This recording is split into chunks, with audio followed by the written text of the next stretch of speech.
jërë ngeen jëf ci wàllu réalisation bi ñu ngi leen di ziar bu baax a baax rawatina ci ajuma ji naan leen ajuma mubarak donte ñu ngi ci njeexteel gi waaye it ñu daal leen koy rek baaxee di leen baal ak di leen baalu ak ci li nga xam ne noonu ngeen ñuy teewloo ñuy ànd ak yéen ajuma ju ne rawatina waxtu bi su jotee ci sunu magazine bi nga xam ne tey ji nag ñoo ngi jégalu tuuti ci tàmbali gi li ko waral moom moo dina rek xat-xat yi souvent ndaxte kay jóge këram di ñëw yéene gi moom mooy muy teel a yegg waaye léeg-léeg nag ci dem ak dikk bi aussi dafa am njeexital boo xam ne day am ci yenn programmation yi rawatina nag du ñuy ñëw ci direct looloo tax ñuy jéggalu ci ñi nga xam ne ñoom ñooy faral di xaar émission bi nga xam ne it duñ ko rappelé ci heure bi toxal nañ ko ndaxte 21h30 lañ daan tàmbali booba li nga xam ne moo di mbas mi yegg seegul bi mbas mi dugg see nag it ñu daal di bër ci ay jamono waaye bi nga xamee ne à la faveur des mesures d'assouplissement it ñu daal di rek dugalaat ko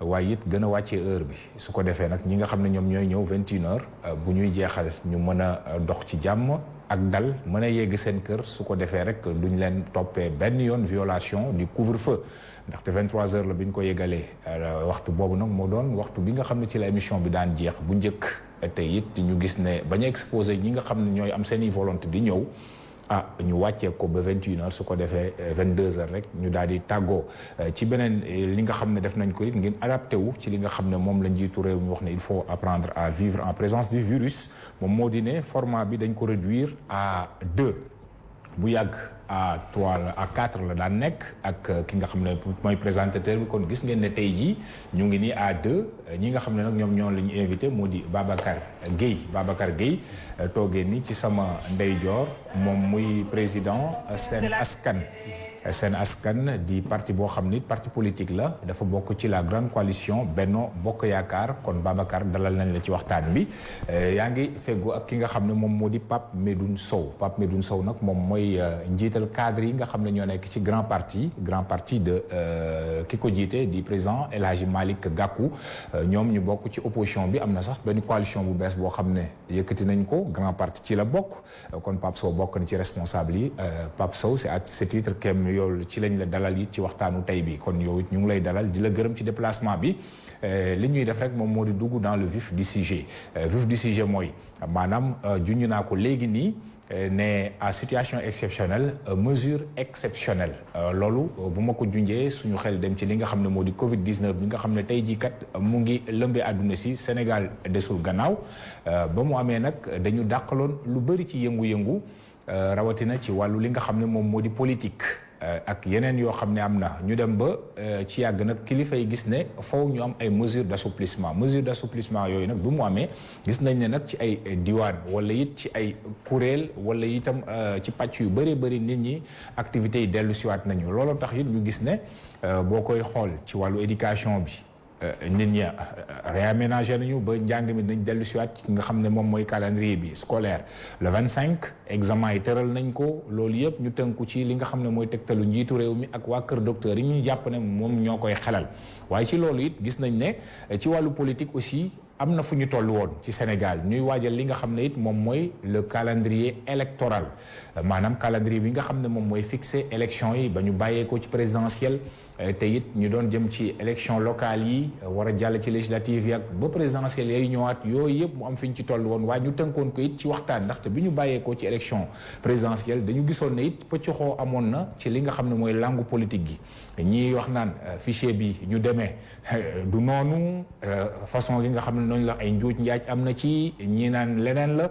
finalement ñu gis ne daal nañ dem ci kuréelu ko waxtaan boobu ñu tuddoon ko dialogue politique mu fekk si woon li nga xam ne moo di dialogue national yooyu yëpp liñ ci doon sabab moo di ne soppali bu baax wala joyante li nga xam ne mooy calendrier électoral bi ak yeneen yoo xam ne réew mi noonu lay doxee booba it bañ koy nas xamuñu woon ne lii di mbas maa ngi ñëw mbas mi daal di ñëw nag yooyu yëpp ñu teg ko ci loxo tey jii nag comme que mesure d'assouplissement am na te ñu ne nag war nañu jàng dund ak ki nga xam ne moom moo di virus boobu di Covid-19 ñu yëkkati ci yenn mbir yi nag moo tax ñu samp laaj la nga xam ne nag moom moo di politique ndaxte dañu naan ci réew tout n'est pas politique waaye booy xool la politique s'invite pratiquement dans beaucoup de choses looloo tax tey jii nag ñu gis ne ñii nga xam ne toog nañ fi faw ñu waxtaan ak ñoom ci tolluwaay ba fan lañ toll woon fu ñu jëm ak yu demee noonu ak naka lañ fay demee ndaxte li tax man ma tànnal moom moo di ne Babacar mi dafa bokk ci plénipotentiaire bu coalition Benno Bokk Yaakaar te ñuy gunge njiitu réew mi maanaam ñi toogal coalition boobu ci langue politique bi maanaam li ñu tuddee dialogue politique ak dialogue national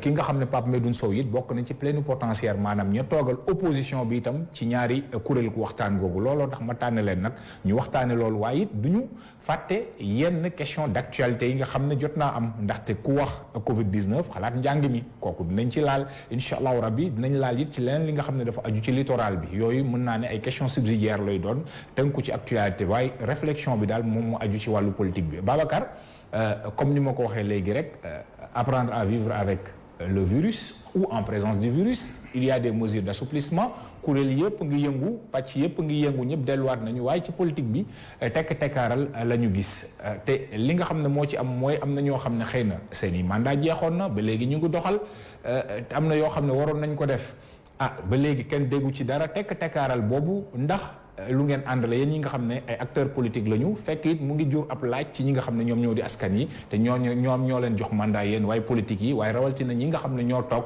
ci maanaam bopp moomeel yi nga xam ne moom la ñu war a soppi bu ëllëgee. maa ngi lay nuyu d'abord Bamba di la jaajëfal ci prier bi nga xam ni prier nga ñu ko tey ci format d'ailleurs bu respecter instruction yi surtout loolu c'est important. ndax gis naa wax dëgg yàlla ñu def naka su dul noonu dem ba juróom benn te kenn takku fa masque te juróom la ñu wax di nuyu suma naataango Pape Sow kontaan trop ci jàkkaarloog moom yow nag da nga faral heure boo may woo débat rek ba fexe ba ma jàkkaarloog ñi nga xam ne bu ñuy wax njariñu réew mi tax ñuy wax moom ñoo bokk dialogue politique bi mais xam naa patriotisme waaw dama jàkkaar ni position yooyu ñoo ko bokk ndax c'est pas parce que ci nguur gi nga bokk wala ci kujje gi nga bokk que sa pas-pas ci Sénégal war a wute jàpp ma loolu di nuyu tamit askanu Sénégal bi ñuy déglu ndax RDV dossier à l'écran ñëpp xam nañu émission bu ñu suivre la di nuyu sama waa parti waa seen askan yi nga xam ne sax yab nañ ma ni ma président foog nga dem parce que quand tout le monde tire sur le président tu dois sortir waaw ndax aussi quand même kóllëre la que tey mu am ay jafe-jafe nga bokkatu sa broq du sax ngor bien que mosuma ko def mais quand même yoon la que sooy ànd ak nit mu lay expliquer li muy def ngay ànd ci li muy def ci ay réunions yi nga xam ni c'est restreinte nga ciy ànd ba pare bëgg a génn ci biti doxale safaan wa man jàpp naa ne loolu du lu rafet di aussi gërëm waa Benno Bokk Yaakaar yëpp yi nga xam ni jox nañ ñu qualité ba yóbbu ñu ci dialogue bi nga xam ne la ñuy def te fonk loolu suñu kàddu otam moom ma nga fa xam na li may wax mais kii Bamba maa ngi jégalu xam nga bi mbas mi ne tërët loolu la wolof di wax bi mu accès xam nga tërët mooy bett nañu adduna bi wax dëgg yàlla ñëpp a tiit ñëpp a daw bokkatu ñëpp ñi jaar càmmooñ jaar ndeyjoor ñëpp a fëlëxoo mais Sénégal am nañu dal gu toll ne li may jàpp man ba confinement bi nga xam ni sax réew yu bari dañuy xëy tëj seen population def ni déet du ma defagum noonu naa téye transport bi nit ñi bañ a circuler naa def couvre-feu guddi gi nga xam ne nit ñi daanuñu seen doole fa la yem bu ko defee baar yeeg ñi nga xam ni des fois seen amuñu yenn maturité yi waxtu yooyu la ñuy génn ñu fexe ba yooyu aussi ñu xaw ko dakkal bu ko defee aussi ñi nga xam ne ñoo ngi doxi seen soxla ñu autoriser leen ñu def ko bi ñu demee ba ci biir gisaat ni marché yi mi ngi indi problème ak luuma yi ñu ne nañu arrêté yenn luuma yi marché yi ñu xool nu ñu koy réguler ba nit ñi di mën a dox seen soxla te du ñu indi benn coono dem ba ci biir aussi ñu gis ni mi ngi indi tolof tolof malgré loolu ñu ne nañu bàyyi mbir yi mu yaatu niñ ko bàyyee nag ci transport bi bàyyi ko voilà ak ci école bi ñu jëm lu tax politique bi voilà te école bi tamit doon li nga xam ne lu jar a rafetlu la waaw dinañ ci ñëw voilà dinañ ci ñëw bi voilà mais maanaam loolu lépp dafa war a tey ñu delluwaat ci dialogue politique bi respecter distance yi ñun sax wax dëgg yàlla ca njëlbeen commencé woon nañu waxtaan ci loolu ni nañu xool benn doxalin waaw format doxalin bi nga xam ni danañu am ku ci nekk yónni ay nitam ñun ñuy daje suñu biir ñoom ñu daje seen biir noonu la day seen biir ñi ñuy yónni suñu toogee mën a indi la nga xam ni ñoom la leen mbooloo mi nekk seen ginnaaw yépp yónni. par exemple bi ñuy waxtaan terme de référence yi ma nga fa woon man aussi bokkoon naa ci ñett ñi suñu coalition yónni woon wax dëgg yàlla dañ daan ñëw jël yóbbul groupe bi ñëwaat jël indi ci réunion yi ñu ne nañu def format boobu ñu dem ba ci biir ñu ne arrêté moo gën parce que boobu wax dëgg yàlla njàqare am na fépp mais tey nag boo demee ba commencé miinanteeg mbir mi xam ni mbir mi pali dugg na fi toog fi mi ngi gaañ ba léegi mais ñoo ngi dund ak moom xam ni mbir mi yenn mbas yi comme tuberculose bëgguma ko sax tudd ndax ñaaw téefam dugg na fi toog na fi te beneen mbas dugg na fi mën na am dina toog foog ñu jàng dund ak moom man jàpp naa ni comme foog ñu daan dund ak moom foog ñu delluwaat ci waxtaan foog ñu jéem a xool tamit nu ñu tëggaate élection yi ba bokk moomeel yi tamit xam aussi ñoom ñi leen di teewal ak ñi yor kàddu ci seen tur vraiment ñu tànnaat leen ñu changé doxalin wañ daan doxale wala ñu continuer doxalin dinañ ci ñëwaat incha allah ak yow léegi Pape Medoune Sow ci vraiment contexte bi ak format bi ak li nga xam ne moo di mbébét bi comme ni mu ko waxee sànq ndax jàpp nga ne fi ñu toll nii lépp li nga xam ne dafa aju ci politique rawatina ñuy waajal li nga xam ne moom mooy yooyu xew ci bokk moomeel yi demee noonu jot na ñu dellu si waat fa ngeen yemoon ci la nekkoon waxtaan nga. jërëjëf Bamba maa ngi lay nuyu mon co-débatteur tamit Babacar Gueye bi nga xam ne ñoo bokk suñu dialogue politique di leen remercier également ci invitation bi te xam ne comme ni nga ko waxee rek ci njëlbeen li ngay ubbi lu ñuy def nii tey mooy ñi ngi seet nan la ñuy apprendre à vivre avec la Covid-19 loolu la ñu andi tey su xoolee politique dialogue politique bu ñu amoon du ma bàyyi di ko wax ci plateau yi toppatoowuñu fa uniquement que des problèmes d'élection problème d'élection mooy soo ci OS yu ñu doon def amoon nañu 13 OS 2 yu njëkk yi la loolu sax dafa am ay conséquences lu ci am dinañ ci egg tuuti mais am na yeneen yoo xam ni ci ay libertés et droits humains ak fondamentaux yooyu lañu discuter et que suñu ne est-ce que jotul ñu defaat politique dafay mel ni Covid bi dafa war a arrêter nit ñi di xeex seen ay àq ak yelleef ak yooyu yëpp parce que yooyu lañ fa discuter woon nañ fa article 80 discuter nañ fa maanaam yu bari daal damay bañ a di leen lim benn day gudd. une question de liberté. léegi ñun opposition soo ko xoolee mbas bi bu mu egsee dañ ñu ne am na loo xam ni dal na ci réew mi. naa la fàttali épisode boobu président de la République invité l'opposition à nu mu tudd au palais. ku ci nekk mu wax ak yow les réponses yu mu bëgg a joxe par rapport pour xeex ak mbas bu ñu dal ñu dem déglu ko xam ni tamit au-delà des partis yu ñu nekk am nañu benn Sénégal boo xam ne su amee menace war nañ ko ñun ñëpp ànd en tout cas bàyyi ku ñu dénk lenge yi mu jéem a seet nan la kay kii moo tax boobu ba léegi ñun dégguloo opposition mu ci wax dara bu ñu jógee foofu je crois c'était vers le mois de mars avril mu laaj ñu jox ko benn loi d'habilitation ñu nangul ko pour mu mën a aar Sénégal ci loolu foofu la opposition teg tànkam doon ko xaar boobu ba léegi nag dégguloo l'opposition ñu ciy wax parce que loo xam ni ñëpp la yitteel te suñ ko réussir aussi bien pouvoir que opposition que société civile ñëpp ñoo ci ànd parce que c'est les Sénégalais qui sortiront vainqueurs comme on dit moo tax pour le moment ñun duñu wax noonu waaye xam ni comme moom moo laajoon tamit loolu ñu may ko dina ñëwaat ñi ñaan lii dal monde bi dal Sénégal en particulier bés bu jeexee dina ñëwaat taxaw nañu man kat lii ak lii laa ci def résultat yaa ngi nii. loolu am na xam nga avant ñu ñëw sur résultat yi c'est vrai que tout n'était pas politique dans ce dialogue waaye it mbir mi ay pàcc la aussi ku ci nekk am nga sañ-sañ aussi nga ne la ma soxal lii la. li ñuy waxtaane moom moo di le calendrier électoral ndax tey jii fi ñu toll ndaxte yooyu dafa am ay app mu am ay charte yoo xam ne ñoom ñoo ko tënk que ne kat bu waxtu bi jotee war nañu xam liste yi waxtu bële bu jotee war nañu yeesalaat waxtu bële bu jotee nangam ci ay ñaata fan ak yooyu ndax loolu tey jii bu ñu sax fi Sénégal toll bu ñu yëkkati woon ndax mën nañu mate date bi nga xam ne ci la ñu tënk ne élection kat ci la yoon a war a mën a valable wala du ci valable. voilà dama ci doon egsi sax. waaw dama bëggoon rek fàttali contexte bi waaye. ci effectivement am na ci dialogue politique bi wax nañ ci waxi élection laal nañ ko ci mais fàttali lan la woon dafa am ñaari OS benn bi OS 1 la ak beneen bi OS 2 OS 1 bi ak OS 2 bi lu ñu wax du ma ci dellu si mais lu ñu doon affaire élection la ñu kii mais lu ñu buñ ko waxtaanee fële dañu ne d'accord nañu tey ni que balaa ñuy dem ay élection dinañu def l'audit du fichier électoral. Ensuite, l'évaluation de tout le processus électoral.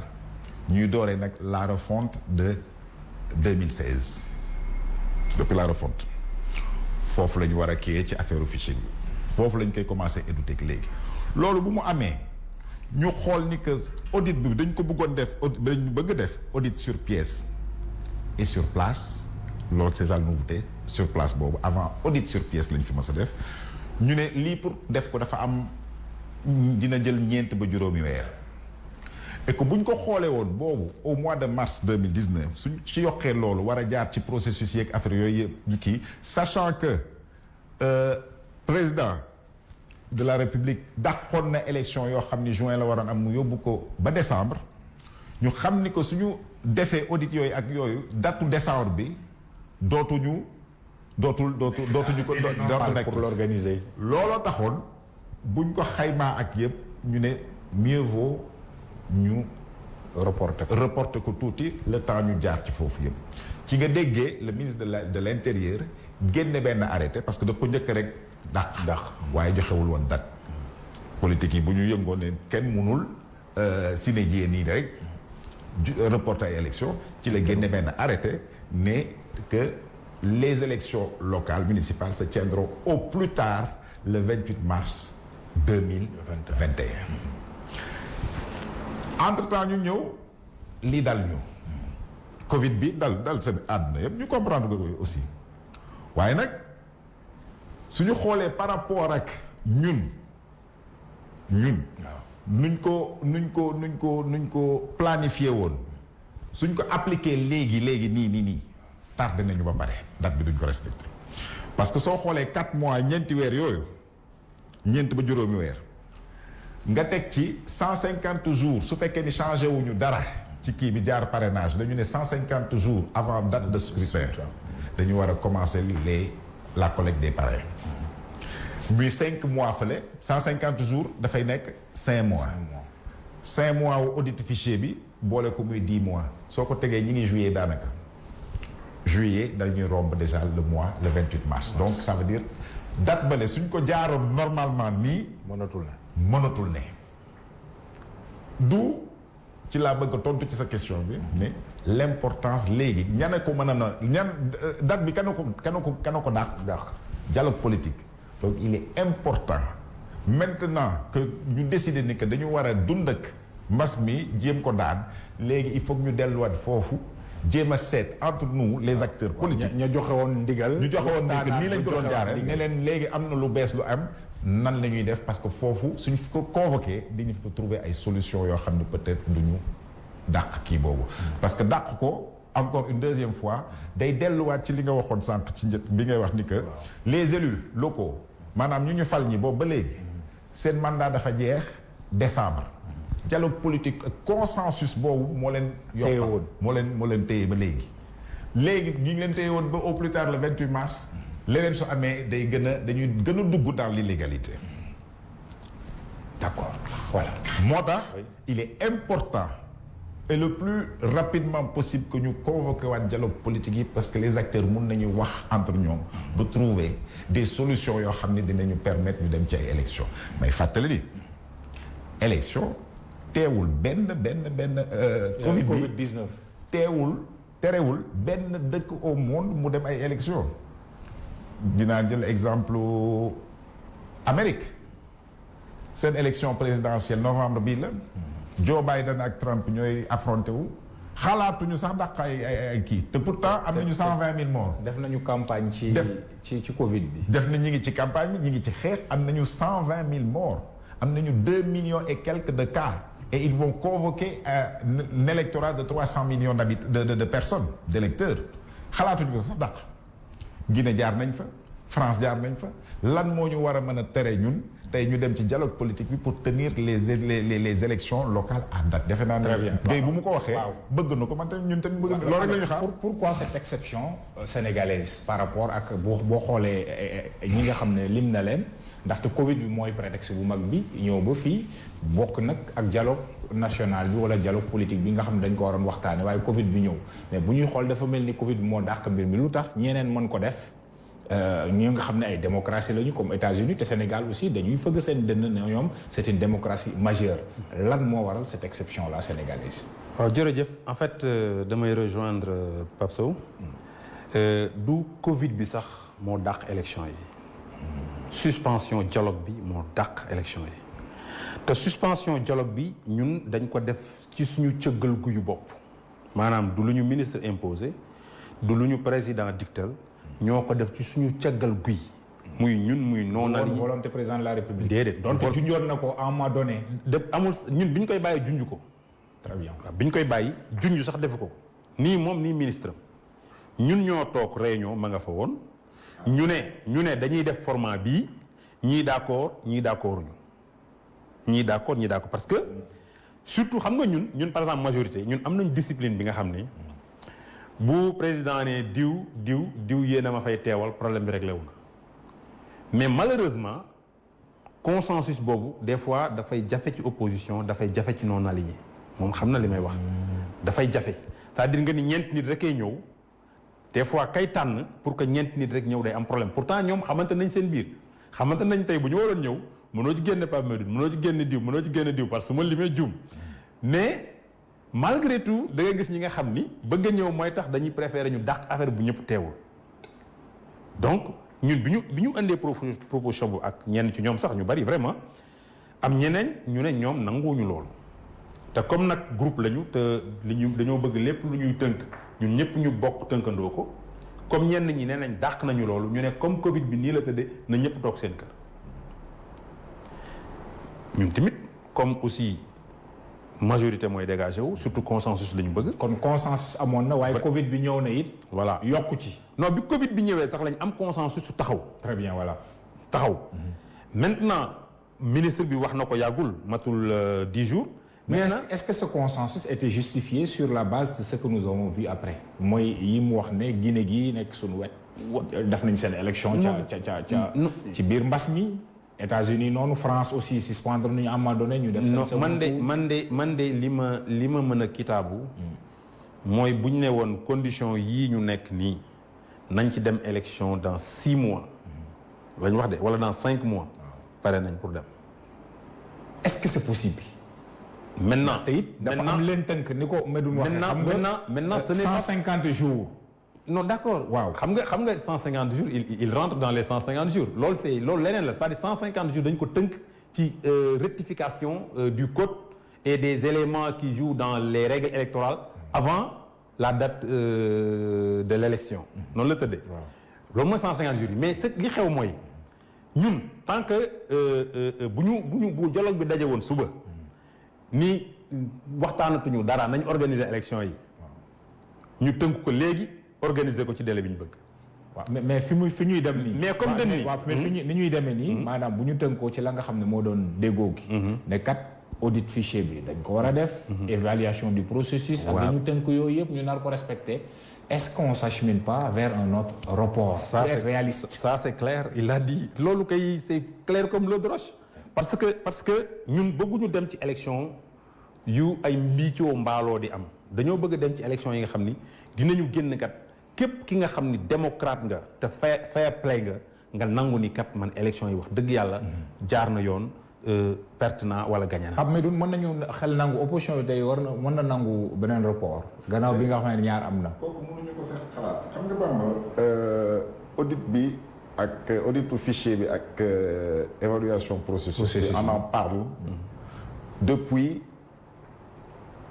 su ma juumul février 2019 lu ñu war a wax mooy yan action la ñu teg tey pour dem ci jéego yooyu c'est-à-dire dama lay fàttali que dialogue politique bi on n'a pas discuté vraiment des élections dañu ne lii mënuñu ci nangu mënuñu ci d'accord léegi comme mënuñ ci d'accord dañuy dem wuti des cabinets indépendants qu'ils soient nationaux ou bien internationaux ñoom ñu ñëw àtte ñu ci lii ba pare donc un œil extérieur donc ñu ne donc duñ ko fa nekk di fa discuter parce que suñ ko commencé woon discuter dina jël 1 an 2 ans ñoom dinañ taxaw ne affaire yi jaar na ci yoon ñu ne leen jaaru ci yoon te ñoom ñoo la gën a xam ne jaaru ci yoon ñoo ko xam léegi boobu ba léegi buñ ko décider ñaari yëf la ñu waroon a def d'abord l'audit du fichier électoral trouver financement buñ koy defee évaluation bi tamit trouver financement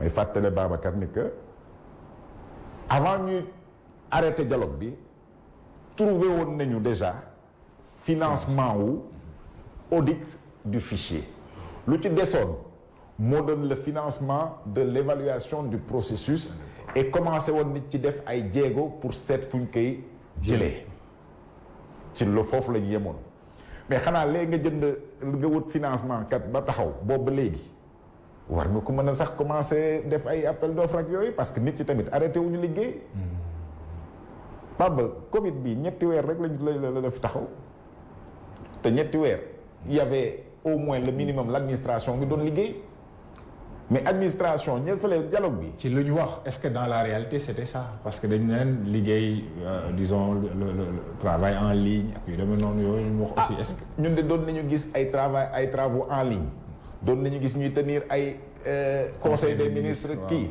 nit ñaa ngi liggéey waaye dañu yemale pour l'administration les horaires à 15 heures du loolu la ñu waxoon mais am na ñuy toppatoo loolu lan la ñu liggéey boobu ba léegi donc mënuñu ko accepter.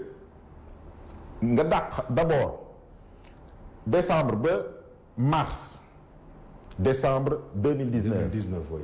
ça va faire 15 mois nga dàq ko ñu taxawaat nga bëgg ko dàq dafa am luñ ci njort dafa am luñ ci jubal ñun xam nañ ko en tout cas noonu lañ ko war a mën a interpréter mooy élection yi nañ jéem a seet nan lañ koy dàqee pour boole yenn ay élection te loolu mënul nekk couplage te ñun calendrier dafa am il y a un calendrier républicain qui est là opposition de tout temps ci plateau yi ñoom ñoo ngi doon fii ci foofu la ñu toogoon bu ñu dàqee kii foofu la ñu toogoon ci plateau yi naan waaw c'est l'opposition moo dàq élection léegi tey dëgg feeñ na dinañu xam ni que ñun dem élection la ñu bëgg ci ay conditions yu leer yoo xam ni xam nañu lu nekk ci fichier yi xam nañu lu nekk ni processus baaxul il y a ay rëq-rëq yu ci amoon nañ ko def gis nga fële xam nga bii lan mooy différencier moom laay tàmm di wax lan mooy différencier audit bi ak évaluation bi par rapport ak yeneen yu ñu amoon c'est vrai que audit sur pièce et sur place mais soo xoolee parti yu mag yuy jongante bi pas dañu bokk ci dialogue bi ci yeneen dialogue yi woon parti yu mag yi dañu boycotté woon dialogue bi su ma la ko mënee wax noonu sax à peu près gis nga ci salle boobu il y a 7 ou 8 responsables des élections qui sont là-bas donc xam nañu lu kii donc même su fekkee ni jaaruñu exactement nuñ ko waxoon ndax mbas bi ñu fa nekk tey am nañu benn compréhension ak maîtrise ak expérience des élections bu war a mën a tax yenn yi war nañ ko mën a alléger ñu dem gaaw pour rencontrer à kii donc peut-être 4 mois yooyu mënuma ko sax wax parce que foog ñu gisewaat au sein de l'opposition mais 4 mois yu ñu doon ne foog ñu jaar nii nuñ ko bëggee woon lu la bett mën la mun nañ ko compresser alléger yenn yi pour mën a dem ci élection yi bon leneen lu ma bëggoon wax Babacar tamit Babacar l'opposition a toujours été contre le fait que ñu suspendre dialogue bi fàttalikul bu baax du consensus comme ni ko Babacar. dialogue politique. waaw te la suspension. je veux dire consensus dañu ñëw taxaw foofu on a été contre dañu ne on va proposer des plénipotentiaires des schémas.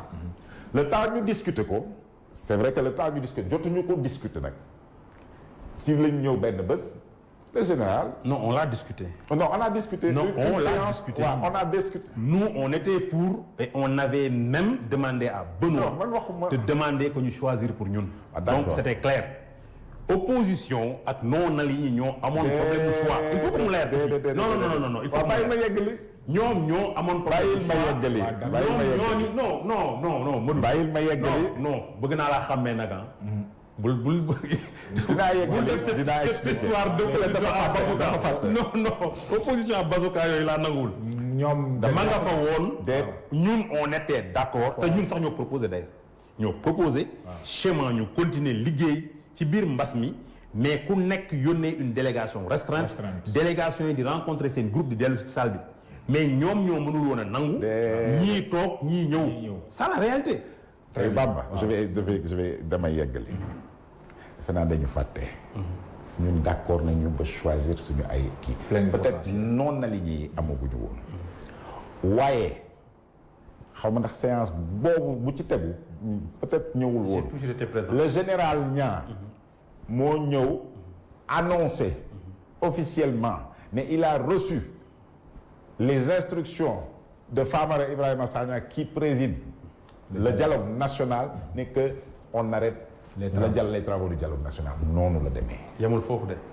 et que par conséquent. ñu xool dafa nag rek. may ko tuuti non yow may ko itam. dinaa ci yegg. voilà on arrête le dialogue politique. national te dialogue politique ci lay bokk. une composante donc soo xoolee ñu arrêté yëpp. ñu jéem a xool nag malgré ça ça veut dire les daje boobu dañ ko arrêté. ci la ñu commencé évoquer est-ce qu'on pourrait pas travailler en ligne ak yooyu. comme ci loolu nga bëgg a wax. une délégation restreinte. non du délégation restreinte. parce que dañu ne nañu arrêté le dialogue national daje yi. ñu ne est-ce qu'on peut pas le faire en ligne. Je me rappelle bien suñu coordonnateur en l'occurrence le coordonnateur du pôle de l'opposition Déthié Fall moo tontu bu ñu constaté wu ñu ne su fekkee ne dañu war a def ay discussions yoo xam ne dafay laaj des fois ay nit di décider ñu bari def ko en ligne day jafe c'est-à-dire foofu dañ dialogue politique bi dañ fay jël ay décisions te fu ñuy jël ay décisions travailler en ligne c'est pas rassurant. c'est pas du yomb surtout quand il y a à peu près chaque pôle a une quinzaine de membres loolu la ñu wax l'argument technique ni que loolu moo kii mais arrêté dañu jot nañu instruction yi comme quoi le dialogue national dañu war a arrêter ñu doon trouver d'autres solutions yooyu amatul mais solution yeneen yu mu évoqué. kooku moom avant ñuy arrêté sax mais bu ñu arrêté après en ligne lañ fa wax rek. très bien foofu nag ci intervention am na ñaar ñu ci feeñ. nga xam ne wax na ko pratiquement nee na. ñoom dañu soupçonné ne am na koo xam ne buggul ñu dem ci élection yi. buñ fa yeggee dafay mel ni xëy na ka nga xam ne moo di njiitu réew mi wala yéen ñi ànd ak moom buggoo leen élection yi am. beneen bi moom moo di ne it war na am possibilité sur la base en tout cas du vécu. de ces gens qui ont travaillé pour le fichier tant pour l'évaluation ba fa mu toll tey ñu mën ko xëcc xëy na adapté wu ci situation bi comme ni ñu ko defee ci mbas mi ñu mën a respecter le calendrier électoral ndax loolu li mu wax ci xalaat boobu lu ngeen mën a nangu la lu xel mën a nangu la beneen bi it ndax le pouvoir aujourd'hui ou bien la coalition Benno Bokk Yaakaar a des raisons de ne pas aller en élection à date issue. waaw mais moom dafa tontu ci wax ji ba pare. daf ci tontu. ndax nee na bi ñu proposé continuer dialogue bi en ligne ñoom ñoo ni fu ñuy jëlee ay décision day jafe ñu ciy waxtaan en ligne mënul jafe ci ñun en aucun cas parce que ñun balaa ñuy ñëw réunion parce que on se respecte tellement que balaa ñuy ñëw réunion dañuy daje siège Benno Bokk Yaakaar tënk li ñuy tënk soog a ñëw dina am ay divergence suñu biir dina am ñuy ñëw ba ci dialogue bi wane divergence yooyu dina am ku mel ne man nga xam ni sax amoon naa divergence en réunion restreinte entre nous ñëw ci dialogue bi noppi ko. léeg-léeg dañuy naan da ngeen di jëlee mot d'ordre palais. aussi non il est vrai que dinañu waxtaan ak kilifa gi c'est tout à fait normal moo jiite suñu coalition. waaw mais c'est juge et arbitre à la fois. non du loolu non parti président mënul nekk juge et parti xam nga lu tax parce que dialogue ba suñuy naataango lañ fa toogal ëppuñ leen xel ëppuñ leen xalaat ëppuñ leen pas-pas ça veut dire que. mais ngeen di jële aussi. xalaat ci ñoom andi ko. mais c'est normal que te moom moo ne atte leen xool leen. non ñun suñu toogee ñun on est des chefs de parti. on est aussi des gens yi nga xam ni am na ci ñi nga xam dañuy demal élection seen bopp. qui dépend d'une coalition. Voilà. dirigée par le président de la République. non même si le président dirige la coalition. élection locale yi man par exemple du ma fa dem ci anam yi nga xam ni arrangé wul samay ñoñ yi ma àndal. parce que au-delà de ça ku ci nekk dafa am ci bànqaas boo bokk. ñu ànd bokk bànqaas bu mag bi ngir njëriñu réew mi. mais nag bu ñu demee bañ ni footballu koñ la nag mais bànqaas yi quand même. bu ñuy dem di waxtaan yi danañ xool ñoom seen taxawaay nan la war a taxawee du ñu nangu quand même ñu mbaxal leen ci mbir mi. dafay yomb trop.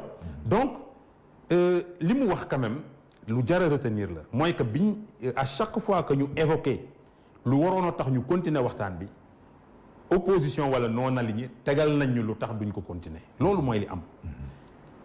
même général Niang bi muy wax général Niang amul benn décision bu mu mës a jëlee ci kaw indi ko amul bu dialogue bi tàmbalee ba léegi day mos di wax sax moom ci ay kàddoom que ñun dañu autonome ñoo njëkk a commencé dialogue national même bu ñu bokkee ci ñoom dañoo am suñu cëggalu guy mi ngi nii du ma bàyyi ma fa. léegi processus bi ak fichier bi fi ñu toll nii ñu jëlee ko fa adapté wu dem ci élection. très bien maintenant même xel mën a nangu la maintenant audit bi moom yaakaar naa dafa xaw a fàtte déjà bi ñuy waaja sax pare ñoo ngi soog a terminer pour wax que ñiy auditer duñ leen bàyyi ñoom rek ñu dem di auditer dañuy créer benn comité bi nga xam ni daf leen di saytu suba ngoon di leen topp ba du ñu jàdd gauche du ñu jàdd droite loolu déjà ñoo ngi ci doon waxtaan tout juste avant mbas mi ça veut dire que même audit bi muy wax nii comité boobu ñu doon wax tënk guñ ko woon ba jeexal ci.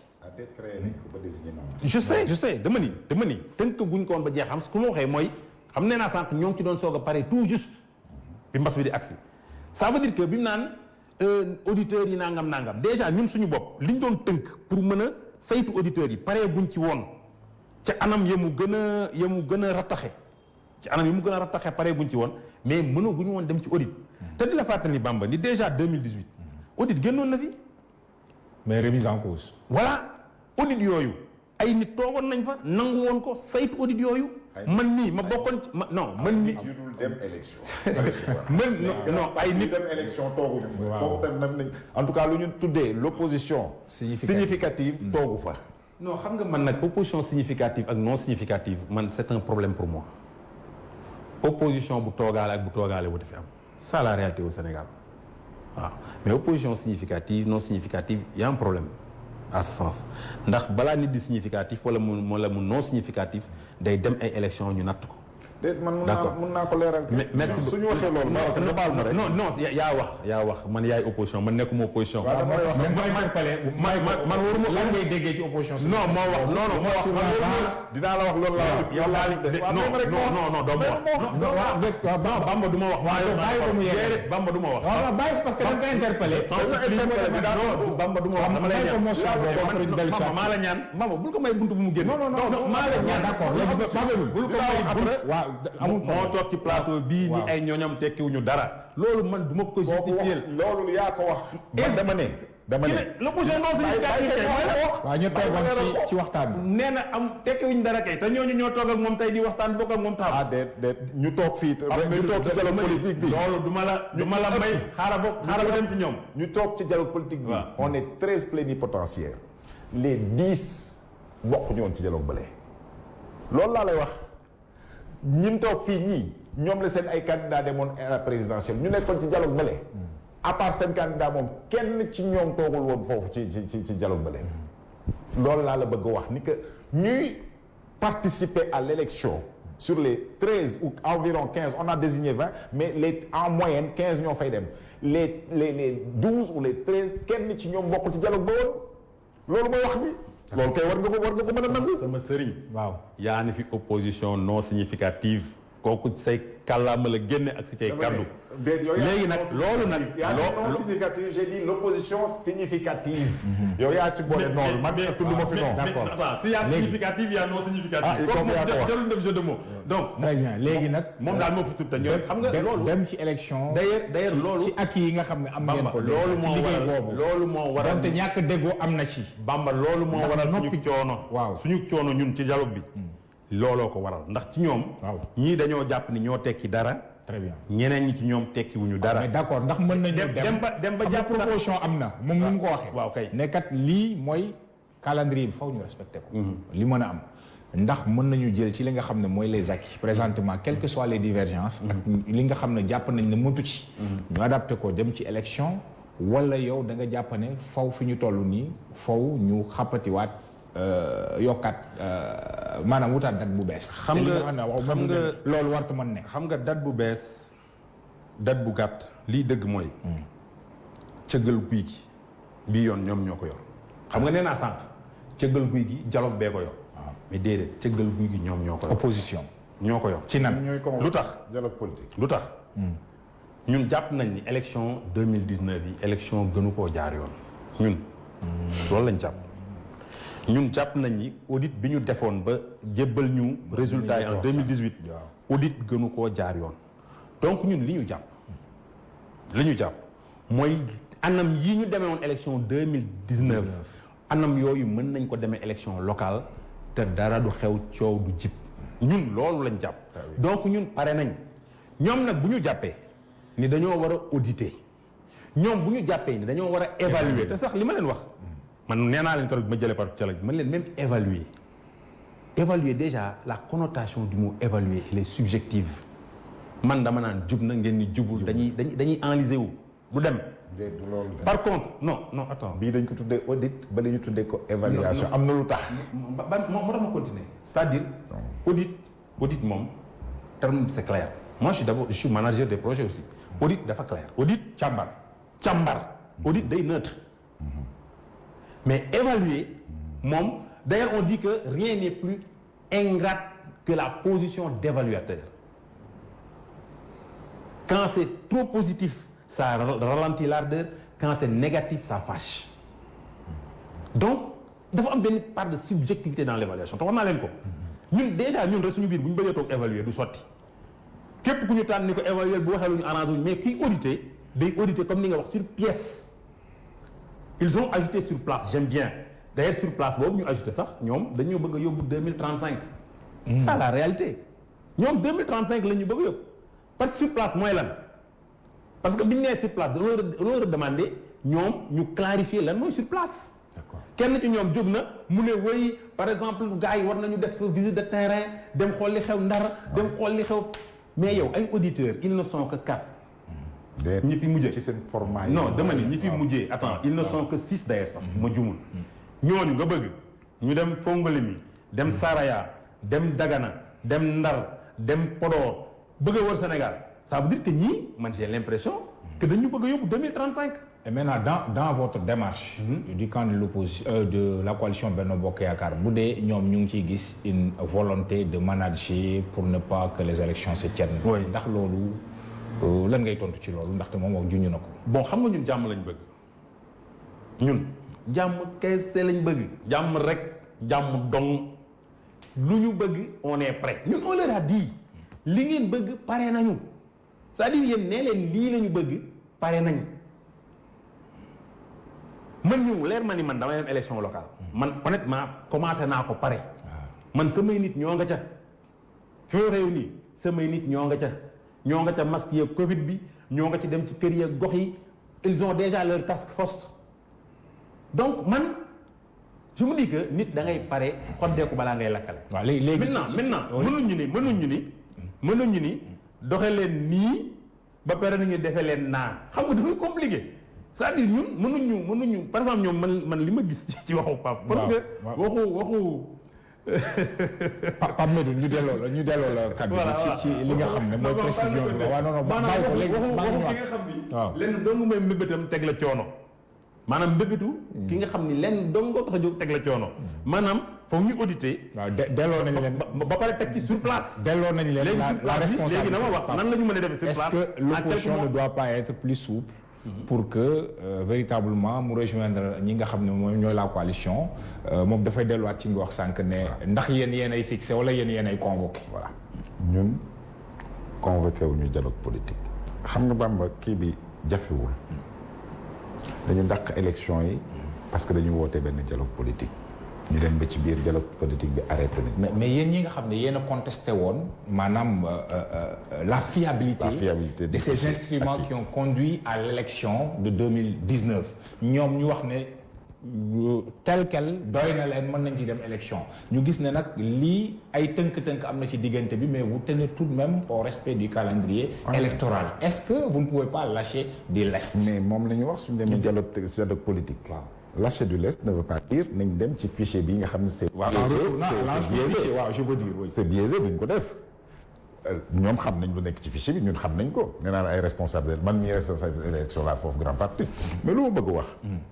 le président de la république moo génn fii ne way bon parrainage bon c'est vrai que kii waaye am na ay rëq-rëq il va falloir qu'on regarde un peu kii moom ci boppam defe na benn évaluation nee na parrainage bi doxul nu mu waroon a doxee moom moo ko wax wala da ngeen ko fàtte loolu dama ko inventé donc kooku ne serait-ce yooyu war nañu toogaat foofu ñu jéem a seet yooyu ñu junj ci parce que suñu nee évaluation du processus parrainage baa ngi ci biir parrainage bi xam nañ ni que techniquement suñ ko waree mën a suñ koy appliquer ci local yi ça pose des problèmes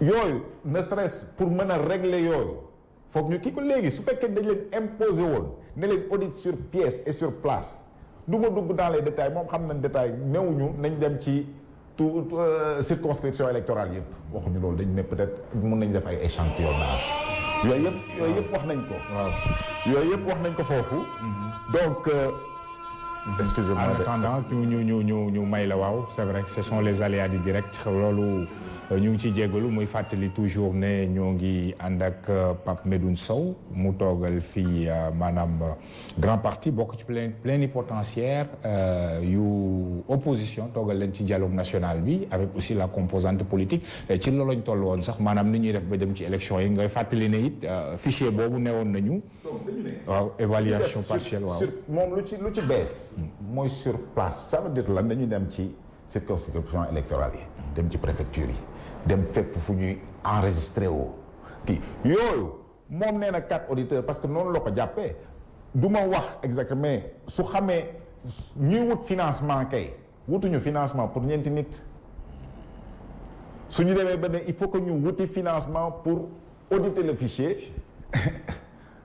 fay ñeenti nit loolu état war na ko mën mais suñu demee ba kii ko ça veut dire que audit boo xam ni une bonne fois pour toutes dootuñu ci kii fichier bi ñëpp xam nañ ko mais audit loolu tax ñuy wute bu dee temps bi permettre trop te yéen it ñee ngeen respect rek est-ce que foofu aussi parce que itam on peut pas faire d'omelette voilà sans casser d'accord nañu en fin de compte voilà dinaa la rejoindre soo xoolee bu may tàmbali samay wax demal ne noonu lañ ko bëggee woon waaye nag yàlla def na yónnee nañ ñu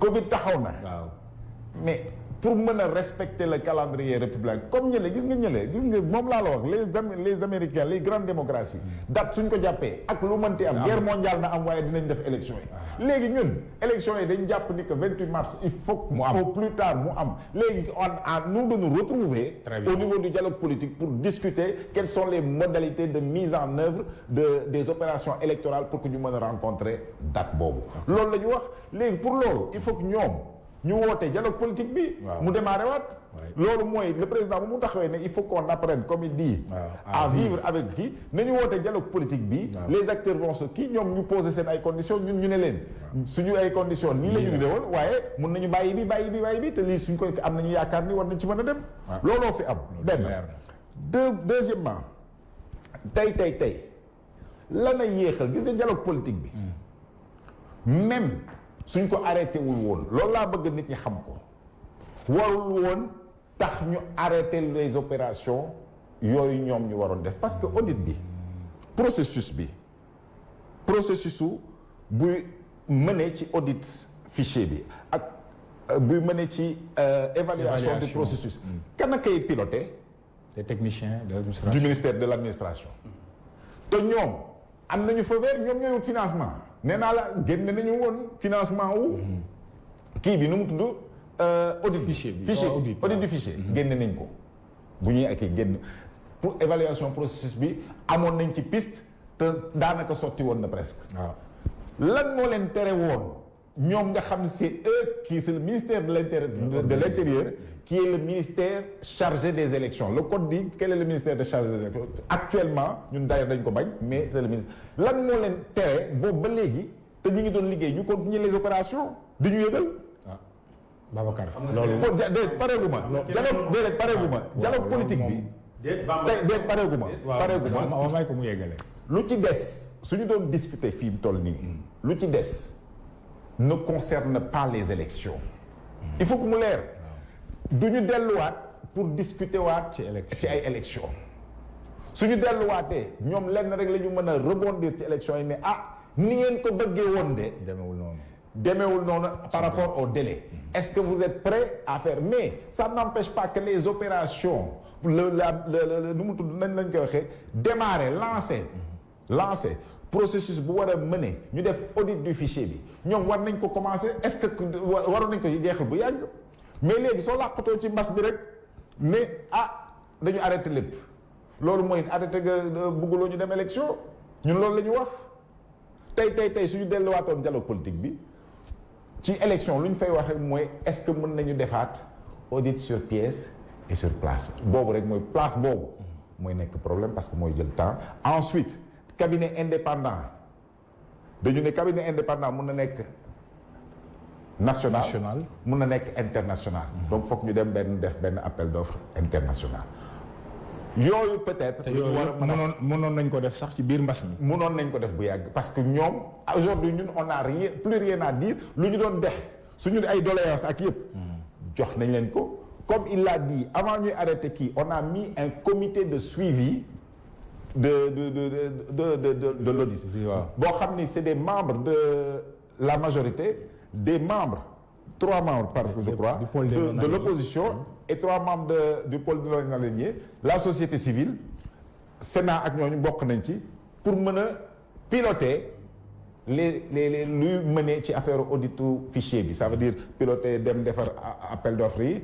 defar l'audit topp leen ba pare di rendre compte la plénière bi mooy le dialogue politique foofu loolu amuñu ci ñoom lu leen ci waroon bloqué xam nga lan mooy blocage bi mooy lan mooy mënatuñu woon toog di à 70 foofu di wax mais ça n'empêche pas que nit ñi war nañ def seen liggéey loolu mooy wax bi waaw léegi même comité boobu muy wax de suivi de l'audit peut-être xam naa ni il a les informations moom leer na ko ni am na groupe ci ñun xam nga bëgguma di tudd ay groupe aussi ndax man sama groupe moo ma ñor am na groupe bi nga xam ne ba léegi tànnul représentant te wax nañ ko fa ci biir mais ñooñu mënuñu ko tànn waaw xam ñun mënuñu leen ko tànnal te groupe boobu ba léegi tànnul ay représentants mais est-ce que loolu mën na bloquer aussi mënu ko bloquer nga xam ne tànn nañ ko ba déggoo ci maintenant exécution rek moom moo très bien maintenant ça aussi il faut que ñu du loolu de wat naa ci yàlla gis nga bu ñu defoon appel d'offre bi waaw ba tànn ci biir mbas bi ba tànn auditeur bi waaw problème yi dul jeex la ñuy indil maanaam même processus boobu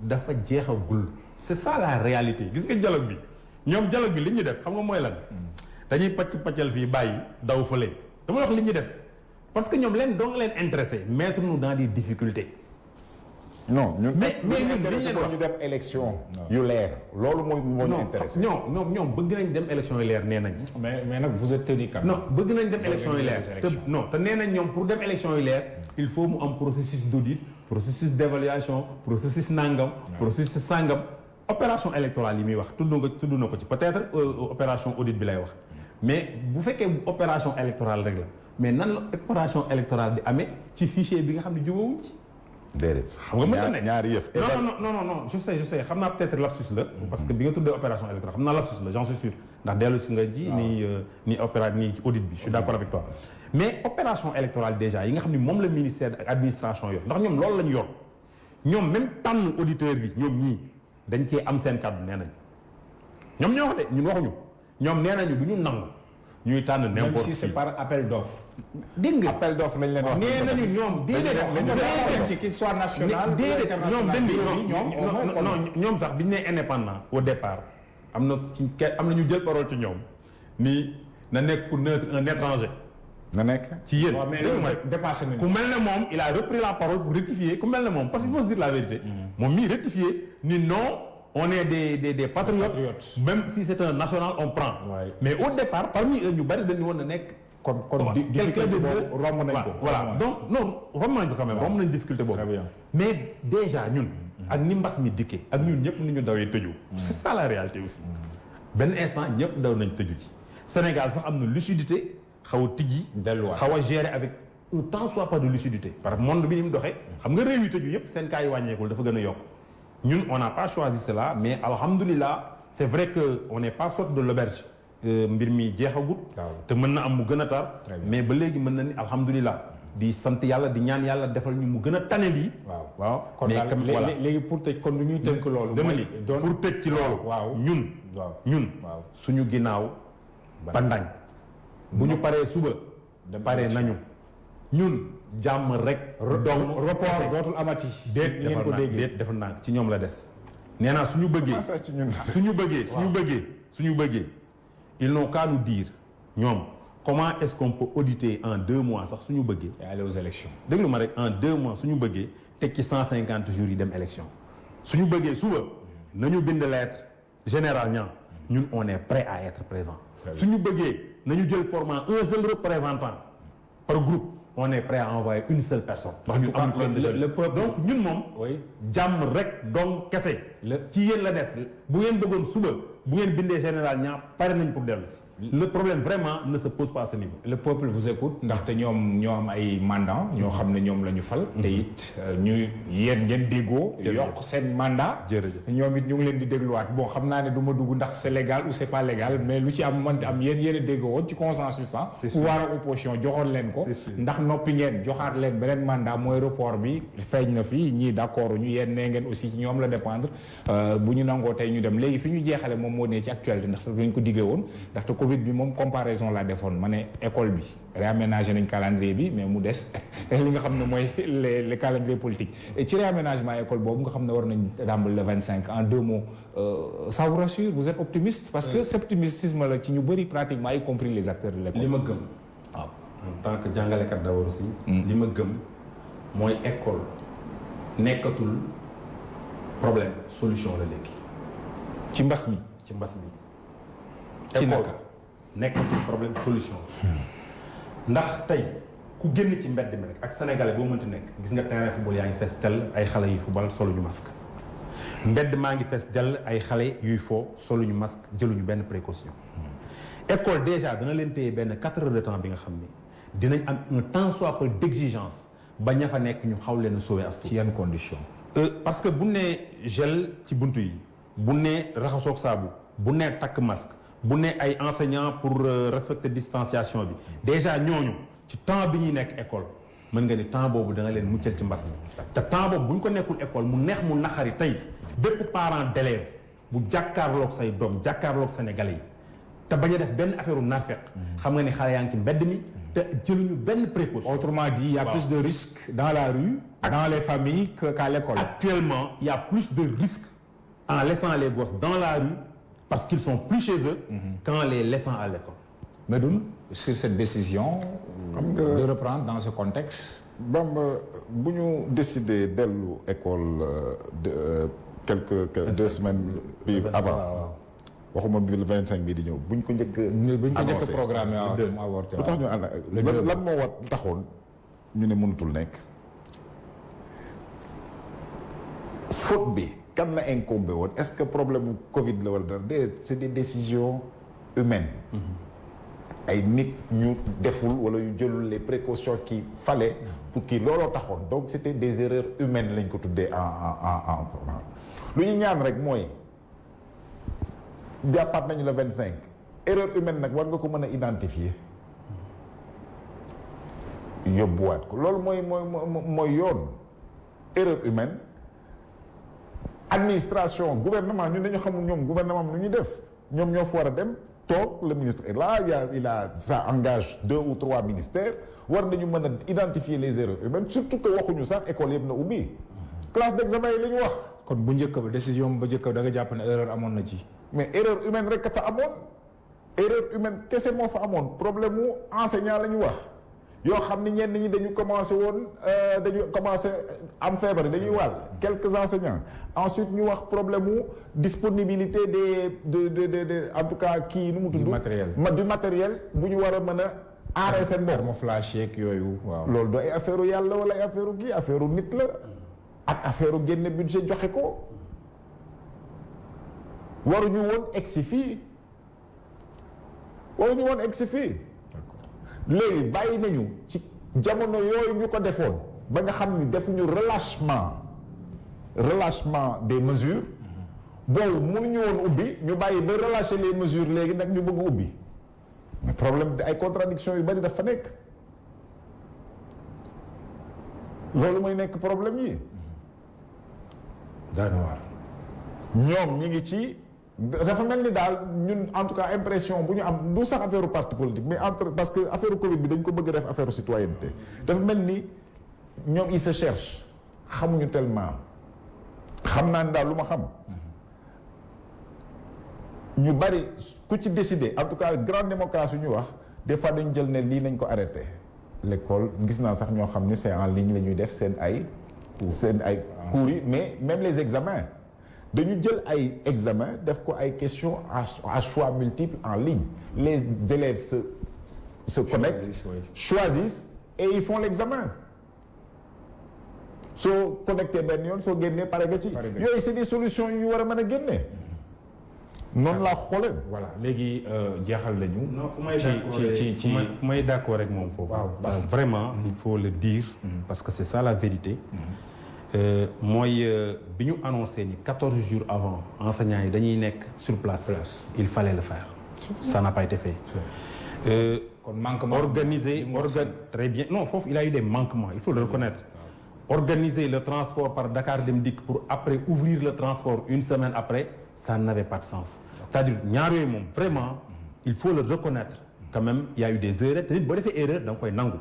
mais fii ñu toll nii Bamba li ma wax. mooy est-ce que bàyyi xale yi ci mbedd mi sans protection.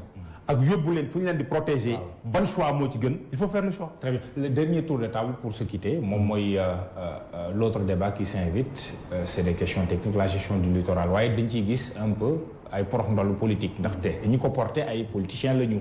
la plupart du temps donte société civile fekk na leen ci ñu ci mel ni ay maire ak yu demee noonu la gestion du littoral au niveau de Dakar tey jii ça suscite beaucoup d'interrogations am na sorties yi ñu ci def nag. bu ci mel ni bu ci njiitu réew mi nga xam ne joxe na ay instructions yu demee noonu ndax mën nañ doyloo yooyu. man li may ñaan suñuy naataango. mooy ñi président de la République dénk mbirum suuf. ñu saafara ko parce que man. sama xalaat dafa dépasser littoral bi c'est un débat de patron ça ne m'intéresse pas dama ni mbirum suuf Sénégal ñi ko président dénk nañ ko lijjanti franchement je vois le ministre de l'urbanisme Fofana faire énormément d'efforts tous les Sénégalais le reconnaissent mais il y a le conseil du dialogue des territoires il y a le haut conseil des collectivités territoriales ñoom ñëpp tey ku ci nekk am nga maqaama bi nga xam ne jëm na ci mbirum suuf man dama jàpp ne nañu ko dénk te ñu sakkan trop di domaine di lu nekk di maire yi nañu jublu ci mbirum suuf parce que mbirum suuf ni mu mel Sénégal kat wane na benn manque d'organisation bi nga xam ni warul dal état vraiment li xew ci mbirum suuf moom te président bëggoon ko saafara dès le départ mais nag aussi nit boo jiitee am réew il faut que ñi ngay jox ay instructions xam ni mënoo nekk fépp amul benn njiit bu bëggul réewam ni karkaat ni da nga wax ne daal président moom responsabilité am génne nga ko ci lii. non xam nga boo jiitee ay nit sa responsabilité du mos a dañ. waaw même nit ki boo ko nommé deful la mu war a def sa responsabilité day rester. très bien mais aussi nit ki war nga ko ñaan tamit ni ko lañ la dénk nga bañ ci nelaw parce que mbirum suuf Sénégal. vraiment lu am solo di wax ci littoral bi tamit. ni littoral bi. nañu delluwaat xool ca yan jamono lañ ko saax-saaxee.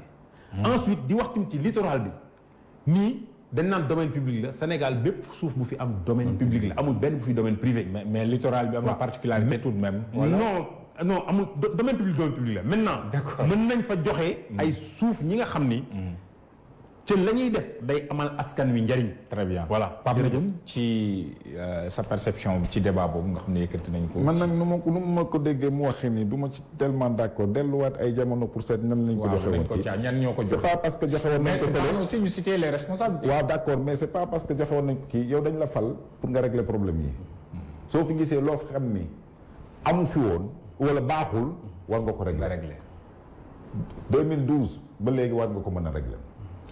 c'est que Bamba nous les politiques dañu war a commencer di jàng di doylu. di doylu di bañ a di servir wu. merci di servir la patrie et non pas se servir. mais Bamba ñun suñu leader jaar na conseiller Famara Sagna directeur de cabinet jaar na ministre jaar il n'a pas reçu de l'État benn mètre carré ou quoi que ce soit. Ah oui. Il a toujours été contre lépp luy ay avantages ak kii ñun xamuñu loolu. xam nga lu ñu xam mooy liggéeyal pour la citoyenneté c'est l'un des seuls leader de kii boo xam ne musul amul mètre carré bu kii bu am bu au niveau bu ko état jox.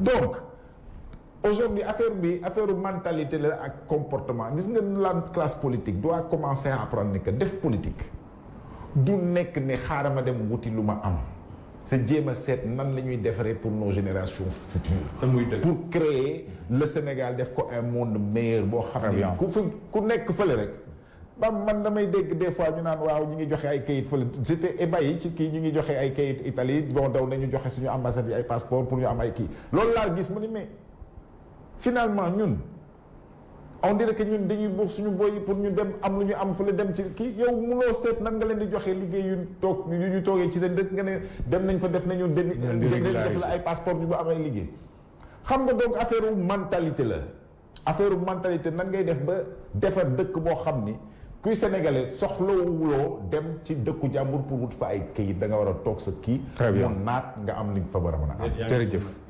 waaw non mi ngi jum waaw léegi fa la ñuy tënkee fa la ñu dëkk. fa la ñuy tënkee état war na débrouiller wu. ba nañ fa dëkkee.